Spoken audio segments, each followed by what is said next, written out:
رسول کے ہوتے ہوئے نبی رحمت صلی اللہ علیہ وسلم کے صحابی کا جو قول ہے وہ دین کے اندر حجت نہیں ہو سکتا۔ جو آدمی فرمان رسول کا انکار کرتا ہے وہ دین اسلام سے خارج ہے۔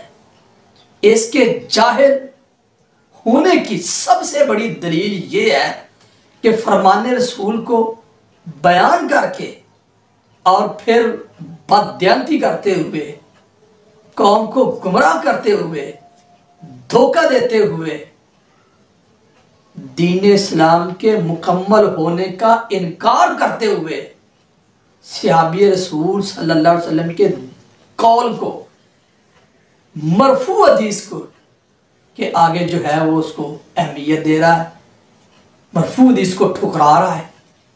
یہ کتنی بڑی بات دیانتی ہے۔ میں آپ سے سوال کرتا ہوں منفی، مجھے یہ بتلاؤ، دین محمد رسول اللہ صلی اللہ علیہ وسلم پہ مکمل ہوا یا نہیں ہوا؟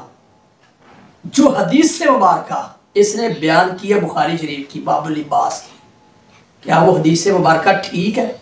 اگر تو حدیث مبارکہ صحیح ہے تو جو صحیح حدیث کا انکار کرتا ہے آپ مجھے بتلائیں وہ کون ہے؟ میں آپ سے سوال کرتا ہوں۔ آپ نے انکار کر دیا نا، نہیں مانتا میں صحابی رسول کے قول کو دین کے اندر حجت نہیں مانتا۔ الحمدللہ وکفا والصلاة والسلام علی سید الانبیاء والمرسلین وعلی آلہ واصحابہ اجمعین۔ سامعین محترم، آپ نے اس شخص کی گفتگو سنی جو یہ کہہ رہا ہے کہ صحابی کا عمل حجت نہیں ہے۔ یہ تو ان کی زبان ہے، اب ان کا قلم کیا لکھتا ہے میں آپ کے سامنے وہ پیش کرتا ہوں کہ ان کی کتابوں میں صحابہ کے بارے میں کیا کیا باتیں ہیں۔ یہ میں چند آپ کے سامنے ابھی عرض کرتا ہوں اور کچھ جو ہے وہ اگلے درس میں انشاءاللہ آپ کے سامنے پیش کروں گا تاکہ گفتگو لمبی نہ ہو جائے۔ سب سے پہلے تو نبی صلی اللہ علیہ وسلم کے بارے میں کیا کہتے ہیں، تو لکھا ہے ائمہ رحمہم اللہ اور صحابہ کرام رضی اللہ تعالی عنہم تو کجا خود رسالت میں آپ صلی اللہ علیہ وسلم اپنی رائے سے کچھ فرمائے تو وہ بھی حجت نہیں ہے۔ طریق محمدی صفحہ 57۔ نمبر 2، انبیاء علیہ السلام سے احکام میں دین میں بھول چوک ہو سکتی ہے۔ نمبر 3، عصمت مطلقہ یعنی معصوم ہونا آپ صلی اللہ علیہ وسلم کے واسطے ثابت نہیں ہے، ورنہ صحابہ کرام رضی اللہ تعالی عنہم آپ علیہ الصلاۃ والسلام کے بعض خطاؤں پر اعتراض نہ کرتے۔ تحقیق الکلام صفحہ 44 اور 45۔ اسی طرح خلفائے راشدین کے بارے میں ان کی کتابوں میں کیا ہے، تو سب سے پہلے یہ لکھتے ہیں طریق محمدی صفحہ 83 میں حضرت ابوبکر صدیق رضی اللہ تعالیٰ عنہ کا حضرت عمر رضی اللہ تعالیٰ عنہ کو خلیفہ ثانی مقرر کرنا اصل اسلام کے خلاف تھا۔ طریق محمدی صفحہ 83۔ نمبر 2، فاروق اعظم رضی اللہ تعالیٰ عنہ نے صاف صاف موٹے مسائل میں غلطی کی، یہ بھی طریق محمدی صفحہ 54۔ نمبر 3، یہ پھر لکھتے ہیں روزمرہ کے مسائل حضرت عمر رضی اللہ تعالیٰ عنہ سے مخفی رہے، طریق محمدی صفحہ 55۔ نمبر 4، حضرت عمر رضی اللہ تعالیٰ عنہ کا فتویٰ حدیث رسول صلی اللہ علیہ وسلم کے خلاف تھا، تیسیر الباری جلد نمبر 7 صفحہ 169۔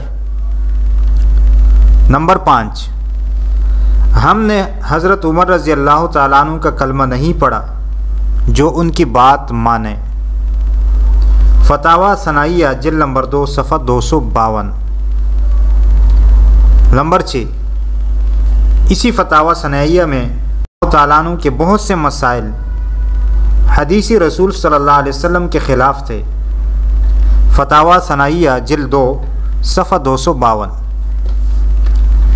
اور اسی صفحے میں لکھتے ہیں حضرت عمر رضی اللہ تعالیٰ عنہ کا فعل نہ قابل حجت ہے اور نہ واجب العمل۔ فتاوی ثنائیہ جلدوم صفحہ 252۔ نمبر 8، متع سے اگر حضرت عمر رضی اللہ تعالیٰ عنہ منع نہ کرتے تو کوئی زانی نہ ہوتا۔ لغات الحدیث جلد نمبر 4 صفحہ 186۔ نمبر 9، حضرت عمر رضی اللہ تعالیٰ عنہ کا فتویٰ حجت نہیں۔ فتاوی ستاریہ جلد نمبر 2 صفحہ 65۔ نمبر 10، اجتہاد عمر رضی اللہ تعالیٰ عنہ حدیث رسول صلی اللہ علیہ وسلم کے خلاف تھا۔ تیسیر الباری جلد نمبر 7 صفحہ 170۔ نمبر 11، حضرت عمر رضی اللہ تعالیٰ عنہ کا عمل قابل حجت نہیں۔ فتاوی نظیریہ جلد نمبر 2 صفحہ 233۔ نمبر 12، اذان عثمانی رضی اللہ تعالیٰ عنہ بدعت اور کسی طرح جائز نہیں۔ فتاوی ستاریہ جلد نمبر 3 صفحہ 85 86۔ نمبر 15، خلفائے راشدین نے قرآن و سنت کے خلاف فیصلے دیے اور امت نے اس کو رد کر دیا۔ تنویر الآفاق فی مسئلۃ الطلاق صفحہ 107۔ نمبر 16، حضرت علی رضی اللہ تعالیٰ عنہ دنیائی سبائیت یعنی شیعت کے منتخب خلیفت صدیقہ کائنات صفحہ 237۔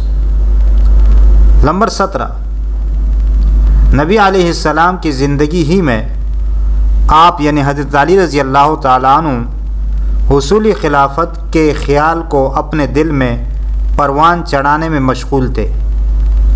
صدیقہ کائنات صفحہ 237۔ نمبر 18، حضرت علی رضی اللہ تعالیٰ عنہ کا 3 طلاقوں کو 3 کہنے کا فیصلہ غصے کی بنیاد پر تھا۔ تنویر الآفاق فی مسئلۃ الطلاق صفحہ 103۔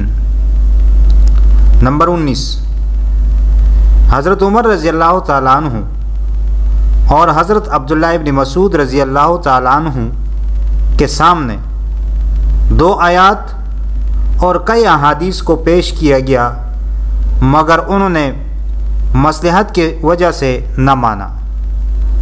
تنویر الآفاق صفحہ 108۔ نمبر 20، حضرت عمر رضی اللہ تعالیٰ عنہ کی سمجھ معتبر نہیں۔ شمع محمدی صفحہ 19۔ یہ 19 جگہ یہ وہ جگہ ہیں جن میں انہوں نے خلفائے راشدین کے بارے میں جو لکھا ہے۔ عام صحابہ کے بارے میں کیا لکھا ہے وہ انشاءاللہ اگلے درس میں میں آپ کے سامنے پیش کروں گا۔ ایک ہے روافض جو صحابہ کو نہیں مانتے، اور ایک ہے نصف رافضی جو صحابہ کی نہیں مانتے، اور صحابہ کے بارے میں یہ الفاظ یہ اپنی کتابوں میں لکھ چکے ہیں۔ تو یہ اس قسم کے لوگ ہیں۔ اس کا تو صاف مطلب یہ ہے کہ صحابہ کرام نے نعوذ باللہ آپ صلی اللہ علیہ وسلم سے جو دین حاصل کیا تھا اس کے مطابق عمل نہیں کیا، پھر تو یہی مطلب ہوگا۔ اور یہ انگریز کے پیداوار صحابہ کرام کو کیسے نشانہ بناتے ہیں، صرف اپنے مفاد حاصل کرنے کے لیے۔ اللہ تعالیٰ سے دعا ہے کہ اللہ تعالیٰ ہمیں صحیح بات سمجھنے اور اس پر عمل کرنے کی توفیق عطا فرمائے۔ وما علینا الا البلاغ المبین۔